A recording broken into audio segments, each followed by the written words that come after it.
Welcome to the Ernie Chambers Show.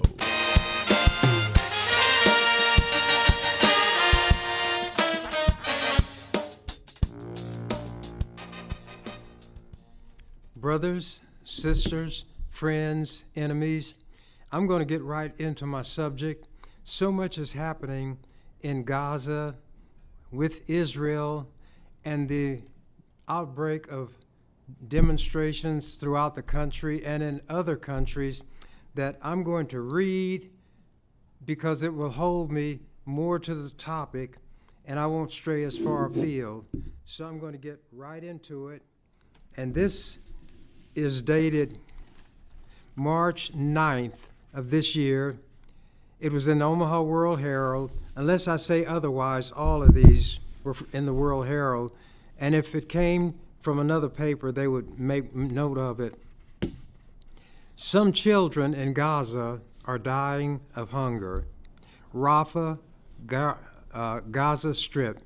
It's not just Israeli bombs that have killed children in war-ravaged Gaza. Some are now dying of hunger. Officials have warned for months that Israel's siege and offensive were pushing the Palestinian territory into famine. Hunger is most acute in northern Gaza, which has been isolated by Israeli forces and has suffered long cutoffs of food supplies. At least 20 people have died from malnutrition and dehydration at the North's Kamal, Adwan, and Shifa hospitals. That's according to the health ministry.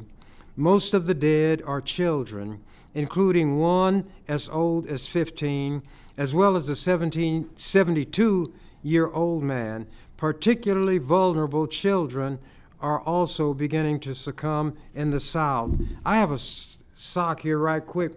Think of this as Gaza, and the bombing and the siege from Israel started up here at the top.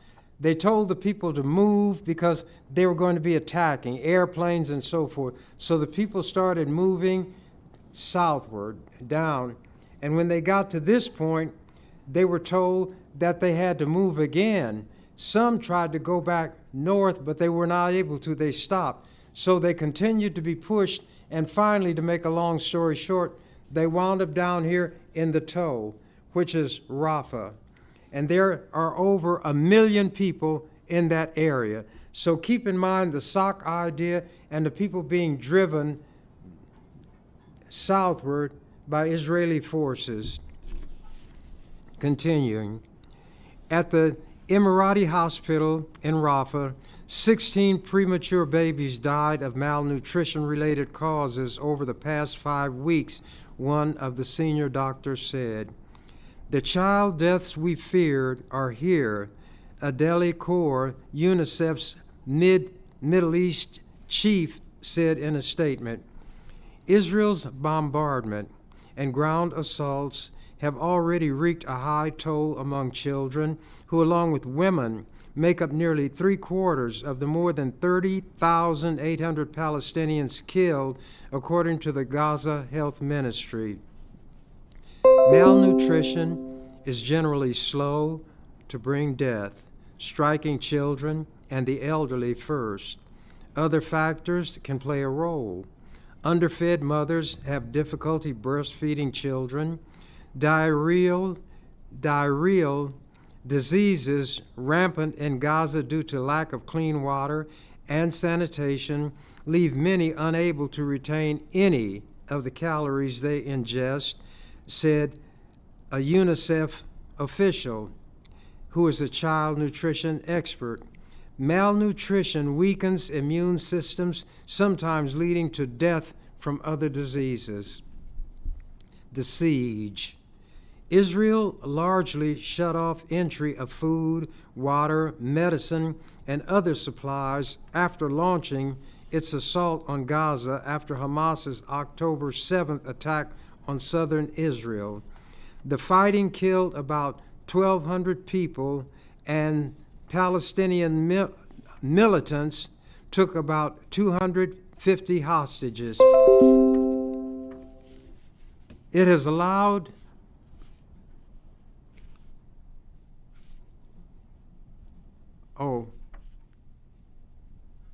this is kind of botched. Distribution within Gaza has been crippled. UN officials say convoys are regularly turned back by Israeli forces. The military often refuses safe passage amid the fighting, and aid is snatched off trucks by hungry Palestinians en route to drop-off points. Conditions in the north, largely under Israeli control for months, have become desperate. Entire districts of Gaza City and surrounding areas have been reduced to rubble by Israeli forces. Still, hundreds of thousands of Palestinians remain. Meat, milk, vegetables, and fruit are nearly impossible to find. That's according to several residents who spoke to the Associated Press. The few items in shops are random and sold at hugely inflated prices, mainly nuts, snacks, and spices. Most people eat a weed that crops up in empty lots known as kabiza. Fatima, that's the name of the weed. Fatima Shaheen, a 70-year-old who lives with her 2 sons and their children in northern Gaza, said this boiled weed is her main meal, and her family has also ground up food meant for rabbits to use as flour. Quote, "We are dying for a piece of bread," she said. Dr. Hussan Abu Safaya, the acting head of Kamal Adwan Hospital, told the Associated Press his staff treats 300 to 400 children a day, and that 75% of them are suffering from malnutrition. Recent airdrops of aid by the U.S. and other countries provide far lower amounts of aid than truck deliveries, which have become rare and somewhat dangerous. UNRWA, that's this UN outfit, says Israeli authorities have not allowed it to deliver supplies to the north since January 23rd. The World Food Organization, which had paused deliveries because of safety concerns, said the military forced its first convoy to the north in 2 weeks to turn back Tuesday. When the Israeli military organized a food delivery to Gaza City last week, troops guarding the convoy opened fire as thousands of hungry Palestinians mobbed the trucks. Some 120 people were killed in the shooting, as well as by being trampled in the chaos. At Emirati Hospital, Dr. Ahmad Al-Shir, deputy head of the nursery unit, said the recent deaths of premature babies was rooted in malnutrition among mothers. Malnourishment and extreme stress are both factors causing premature underweight births, and doctors say anecdotally, cases have risen during the war, though the UN does not have the statistics. Remember, if you watch the news, the newscaster reads all through the program, looks up occasionally. Al-Shir said premature babies are treated for several days to improve their weight, but then they are released home, which is often a tent with not enough heat, with mothers too malnourished to breastfeed and milk difficult to obtain. Parents sometimes give newborns plain water instead, which is oftentimes causing diarrhea. Within days, the babies are brought back to us in a terrible state. Some were brought already dead, Al-Shir said. He said 14 babies at the hospital died in February and 2 more so far in March. Currently, the hospital's wards have 44 babies under 10 days old with weights as low as 4 pounds, some on life support. Every incubator has at least 3 premature babies in it, raising the risk of infection. Al-Shir said he fears some will meet the same fate when returned home. Quote, "We treat them now but God knows what the future will be, he said. This article, May 9th, Biden warns Israel, U.S. aid at risk. President Joe Biden issued a stark warning to Israeli Prime Minister Benjamin Netanyahu on Thursday that future U.S. support for Israel's Gaza war depends on the swift implementation of new steps to protect civilians and aid workers.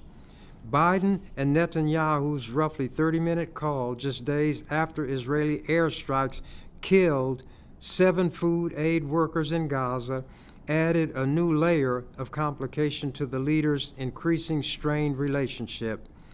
Biden's message marked a sharp change in his administration's steadfast support for Israel's war efforts, with the U.S. leader for the first time threatening to rethink his backing if Israel does not change its tactics and allow much more humanitarian aid into Gaza.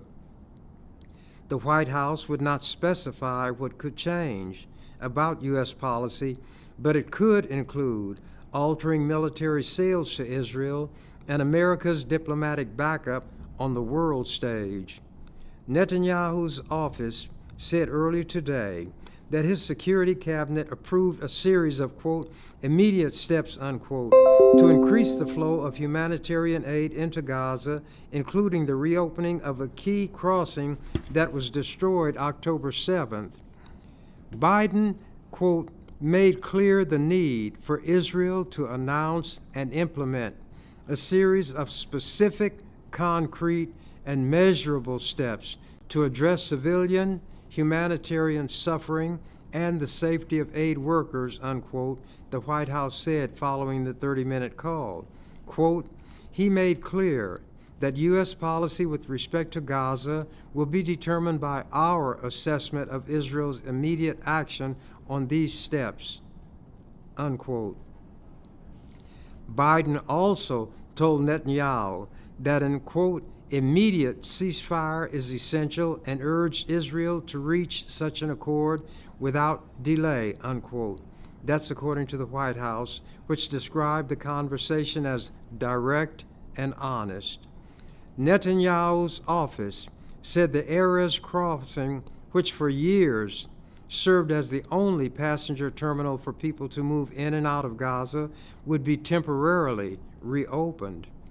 White House National Security Council spokesperson Andrea Watson welcomed those moves, adding, quote, as the president said today on the call, U.S. policy with respect to Gaza will be determined by our assessment of Israel's immediate action on these and other steps, including steps to protect innocent civilians and the safety of aid workers, Watson said.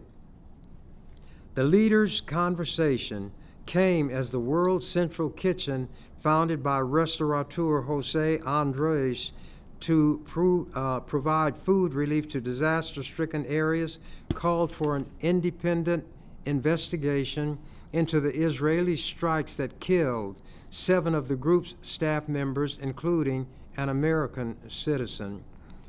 Israel acknowledged responsibility for the strike on the World Central Kitchen workers, but said the convoy was not targeted and their deaths were not intentional.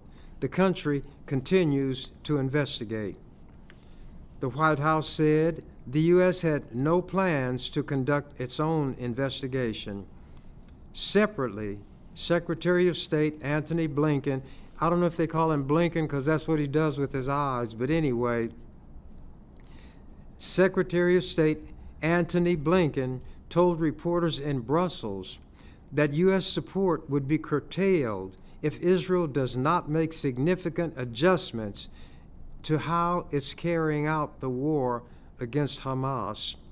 While House National Security spokesman John Kirby echoed the call for tangible and concrete changes to be taken by the Israelis beyond reiterating long-stated calls for allowing additional aid to get into Gaza. Quote, if there's no changes to their policy, in their approaches, then there's going to have to be changes to ours, Kirby said. Quote, there are things that need to be done. There are too many civilians being killed, unquote. Biden also renewed his concerns about Netanyahu's plan to carry out an operation in the southern Gaza city of Rafah, where about 1.5 million displaced Palestinians are sheltering. Rafah, down here in the toe of the stocking, 1,500,000 people that have been pushed down from the north by Israeli bombs, artillery, and other heavy weaponry. Still, the Biden administration has proceeded with arms transfers and deliveries to Israel, many of which were approved years ago. So, as they say, talk is cheap. It takes money to buy land. This May 10th, Netanyahu disregards threat to halt weapons. These people show to his face, Biden, how little they think of him. He can say what he pleases, but they're going to do what they please, and Biden will always fold or knuckle under. Israeli military already has the arms it needs for Rafah, an Israeli official says. From the Associated Press, Jerusalem, Israeli Prime Minister Benjamin Netanyahu said Thursday that a U.S. threat to withhold some arms would not prevent Israel from continuing its offensive in Gaza, indicating it might proceed with an invasion of the packed city of Rafah against the wishes of its closest ally, the United States. In other words, as long as the United States goes along and lets that Israeli tail wag that big American dog, then things are fine, or as white people used to say when I was in high school, hunky-dory. But when Biden says change up and Netanyahu doesn't want to, he tells Biden in diplomatic language where he can go. Continuing, President Joe Biden has urged Israel not to go ahead with such an operation over fears it would exacerbate the humanitarian catastrophe in the Palestinian enclave. On Wednesday, he said the United States would not provide weapons for a Rafah offensive, raising pressure on Netanyahu. The U.S. also warned Thursday that Israel would deal a strategic win to Hamas if it carries out plans for the all-out assault on Rafah. But in a statement Thursday, Netanyahu said, quote, if we have to stand alone, we will stand alone. If we need to, we will fight with our fingernails. But we have much more than fingernails, unquote. And it had come from the United States of America.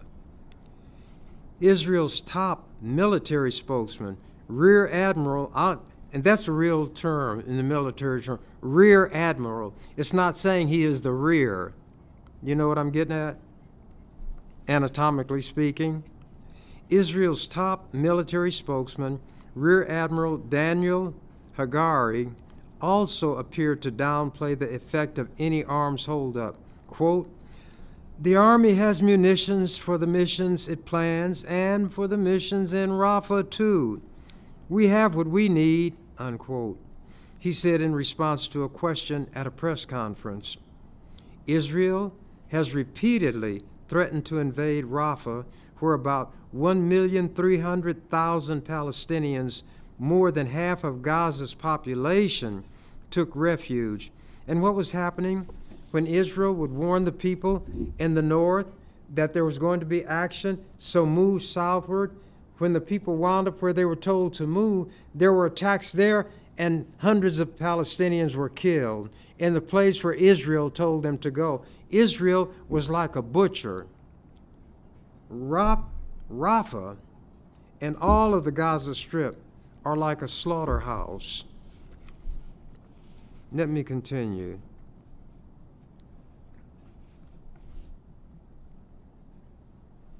Israel has repeatedly threatened to invade Rafah, where about 1,300,000 Palestinians, more than half of Gaza's population, took refuge. The city in southern Gaza is the main hub for humanitarian operations, which were severely hindered by the closure of Gaza's two main crossings this week. Israel claims Rafah is the last stronghold of Hamas and says the army must go in if it hopes to dismantle the militant group. When you've got 1,300,000 people clustered here, being told to move from up here by Israel to move down here, and now there they are, and Israel is going to use airplanes to drop bombs, they're going to use artillery, and they're going to use tanks. You could not spit without it landing on a human being. But obviously, the Israelis don't consider the Palestinians to be human beings. Continuing. In an earlier response to Biden's decision, Israel's far-right national security minister, Itamar Ben-Gvir, wrote a post on social media with a heart between the words Hamas and Biden. Here's a heart and Hamas, and that heart connects Biden and Hamas. Such contempt shown for the United States of America, the Colossus of the North. Continuing. He and other ultranationalist members of Netanyahu's coalition support a large-scale Rafah operation and threaten to bring down Netanyahu's government if it doesn't happen. Quote, "Our view is any kind of major Rafah ground operation would be actually strengthening Hamas's hands at the negotiating table, not Israel's," White House National Security spokesman John Kirby said Thursday. He said more civilian deaths from an Israeli offensive would give more ammunition to Hamas's twisted narrative about Israel. Aid groups say a Rafah invasion would be catastrophic. The UN says that most of Gaza's 2,300,000 Palestinians suffer from hunger, and that northern Gaza is already experiencing, quote, full-blown famine, unquote. And this is at the hands of, quote, God's chosen people. Chosen for what? To do the work of Satan? Well, if that's it, they're certainly carrying it out effectively. Continuing. Even the limited operation Israel launched earlier this week, in which a tank brigade captured the Gaza side of the Rafah border crossing with Egypt, threw humanitarian operations into crisis. CIA Director Bill Burns and other delegations to the talks left Egypt without a deal Thursday. Kirby said it was too soon to know whether the aid holdup altered the Israeli calculus, but the U.S. was advising Israel on how it could defeat Hamas through more surgical operations. Some analysts said the rift between Biden and Netanyahu threatened to weaken Israel's negotiating position and harden Hamas's stances. Hamas demanded guarantees for an end to the war and a full Israeli withdrawal from Gaza as a part of any deal, steps Israel ruled out. Quote, "It sends a discordant message at a time when Hamas is holding out on a hostage deal in the hopes that pressure will grow on Israel and it will gain a ceasefire without having to give anything in return, unquote, said Israel Policy Forum, a pro-Israel organization based in New York. Now they're getting advice from New York on how to destroy the Palestinians, but nobody is criticizing that while criticizing students for protesting the viciousness of Israel against the Palestinians when they protest on and around university campuses. But it shows the power that the Jews have in this country. And remember, that is not every Jew. It's a collective word because they describe themselves collectively and they act collectively. So those who behave in this fashion get the label and deserve it. But if you walk with those who are lame, you yourself will learn to limp. And when you have all the outward signs, you are deemed by those who are observing to be one of those with whom you are associating, with whom you share all of these signs and characteristics. The UN Agency for Palestinian Refugees, known as UNRWA, said it only has enough stocks to maintain operations for a few days, and it began rationing. This is happening now. This is dated May 11th. The Biden administration said Friday that Israel's use of U.S.-provided weapons in Gaza likely violated international humanitarian law, but wartime conditions prevented U.S. officials from determining that for certain in specific airstrikes. And the headline of this, White House, Israel likely violated international law. The administration's finding of reasonable evidence to conclude that its ally breached international law in its conduct of the war in Gaza, released in a summary of a report being delivered to Congress on Friday, represents the strongest such statement from Biden officials. Its caveat that it was unable immediately to link specific U.S. weapons to individual strikes by Israeli forces in Gaza, however, could give the administration leeway in any future decision on whether to restrict U.S. provisions of offensive weapons to Israel. The administration's findings, a first-of-its-kind assessment that was compelled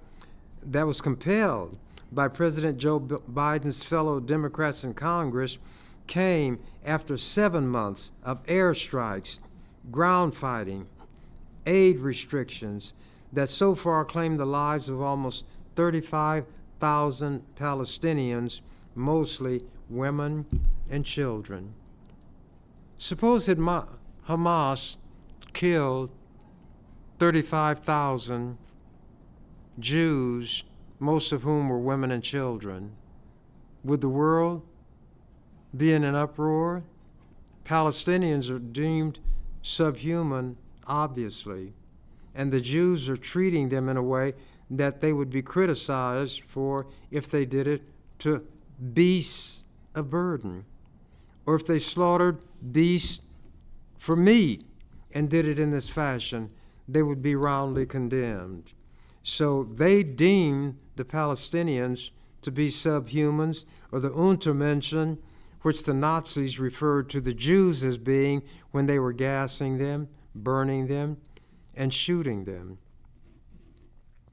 Biden has tried to walk an ever finer line in his support of Prime Minister Benjamin Netanyahu's war against Hamas. He faces growing rancor at home and abroad over the soaring Palestinian death toll and the onset of famine, caused in large part by Israeli restrictions on the movement of food and aid into Gaza. Meanwhile, the UN General Assembly voted by a wide margin Friday to grant new, quotes, rights and privileges, unquote, to Palestine, and called on the Security Council to reconsider Palestine's request to become the 194th member of the United Nations. What people don't realize is that those Jews who came to Palestine were not indigenous people. They were kicked out of Europe. They were kicked out of every country in Europe where they went. Spain, Portugal, you name the country, and they were kicked out. They wound up going to South Africa and joining the white South Africans in oppressing the indigenous black population. When we talk about apartheid in South Africa, how vicious it was, the Jews were right there underwriting it, undergirding it. They had an official tie-in with the racist South African government. Black people need to know that. The Jews did not have a state in Palestine. They went to Palestine in the way that Europeans came to this country and stole the land from the indigenous people. And this rhyme, as I mentioned it to you all, if you remember it, was said about the Japanese degrading them, but it applies to what the Jews did when they came to Palestine. Jews were not in Palestine. Palestinians were there. That's why it was called Palestine. How courteous the Japanese. He always say, "Excuse it, please." Walk into his neighbor's garden, smile, and says, "I beg your pardon." Then he grins his friendly grin, invites his hungry family in, and then he bows his friendly bow. "So sorry, this my garden now." That's what the Jews did when they went to Palestine. And they, in 1948, I'm not going to tell you what happened in 1948, but it was critical. A Jewish state did not exist. It's an artificial contrivance, a concoction that was built on the stolen land of the Palestinians. And just as in this country, the native people were placed on reservations and treated like subhumans. That was the model the Jews applied in Palestine to the Palestinians. And they maintained contact with South Africa. And the United Nations officially identified Zionism, which is going to Palestine, Zionism as racism. Malcolm X said, "History is the study best suited to reward our efforts." We should read. We need to understand. And when you see these students who are not doing on these campuses anything near to what the Jews are doing to the Palestinians, mainly women and children, yet the police are summoned. They're using these exploding grenades. They're using clubs. They're arresting.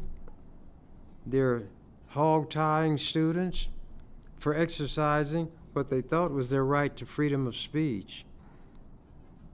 But the Jews have a lot of power in this country, and they can counter-demonstrate, and nothing is done to them. There will come a day of reckoning.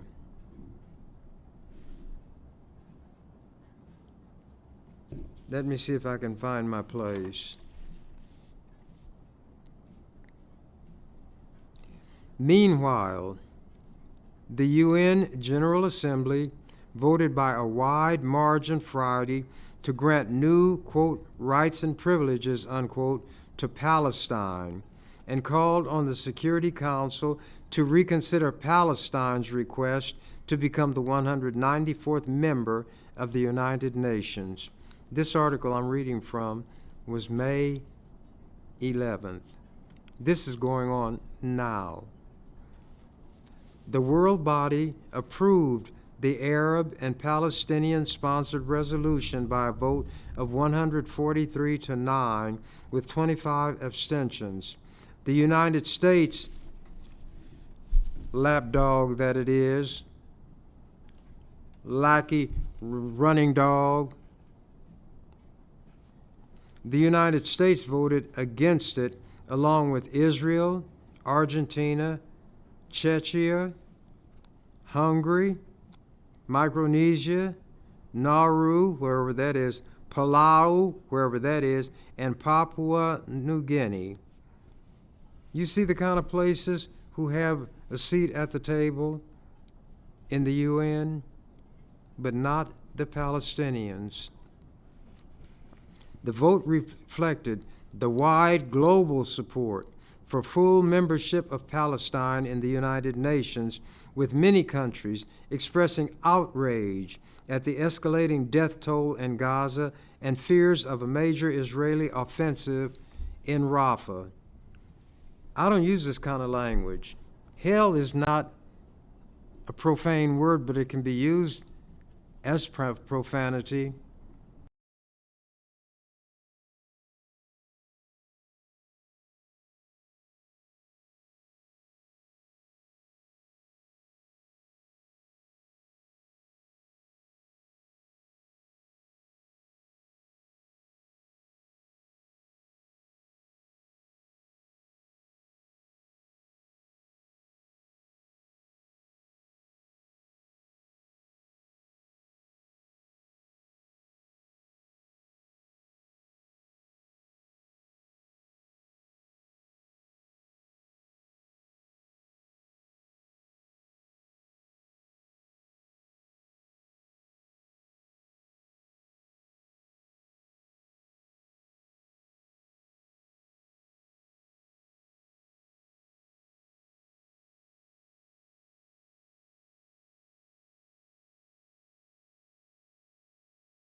You've been watching The Ernie Chambers Show.